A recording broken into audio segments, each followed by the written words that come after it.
ஆனா கண்டிப்பாக செந்தில் பாலாஜி அவர்களை சிபிஐ விசாரணைக்கு அழைக்கணும். எதற்குன்னா ஆமாங்கண்ணா, எதற்குன்னா இதுல 2-3 விஷயங்கள் இருக்கு.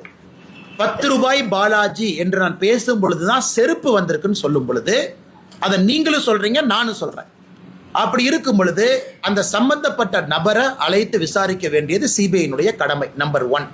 நம்பர் 2, சம்பவம் நடக்கவே ஸ்பாட்ல இருந்தவர் செந்தில் பாலாஜி. ஆம்புலன்ஸை கூட்டிட்டு வந்தாரு. ஆம்புலன்ஸ்ல திமுகவுடைய ஸ்டிக்கர் ஒட்டியிருந்தது, திமுக மருத்துவமனையின் ஸ்டிக்கர் ஒட்டியிருந்தது.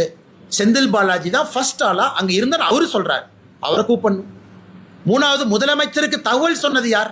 செந்தில் பாலாஜியா இருக்கலாம். எல்லா அரசு ஹாஸ்பிட்டலுக்கும் இங்க போனது யார்? செந்தில் பாலாஜியா இருக்கலாம்.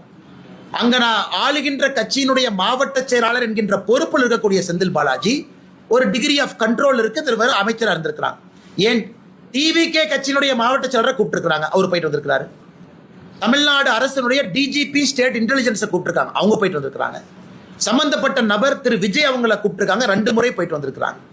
அப்படி இருக்கும் பொழுது சிபிஐ செந்தில் பாலாஜியை அழைத்தது முழுமை சரியான ஒரு பார்வை தான். ஆனா செந்தில் பாலாஜி அவங்க மடியில ஏதோ கொஞ்சம் கனம் இருக்க மாட்டேங்குது. ஏன் பதறாரு? சிபிஐ கூட்டாங்க, போனேன், பேசினேன், வர வேண்டியதானே. மடியில கனம் இருக்கிறனால ஏன் பதறாரு? அவர் ஏன் நைசா ஸ்டாலின் அண்ணையும் கூட எடுத்துட்டு போலான்னு பாக்குறாரு. இது ஸ்டாலின் அவங்க நினைப்பாங்க, தம்பி நீ போறன்னா போகும்போது என்னையும் பிடிச்சி இழுத்துட்டு போறப்பான்.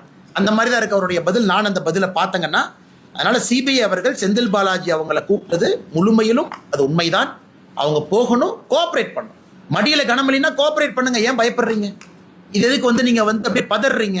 அவருடைய பத்திரிகையாளர் சந்திப்பை பார்த்தாவே செந்தில் பாலாஜி அவர்கள் பதறுவது நமக்கு தெரியுது. எனக்கு தெரியல யாரு குற்றம் செஞ்சாங்கன்னு தெரியலீங்கன்னா அது சிபிஐ என்கொயரியில் உண்மை வெளியே வரும்.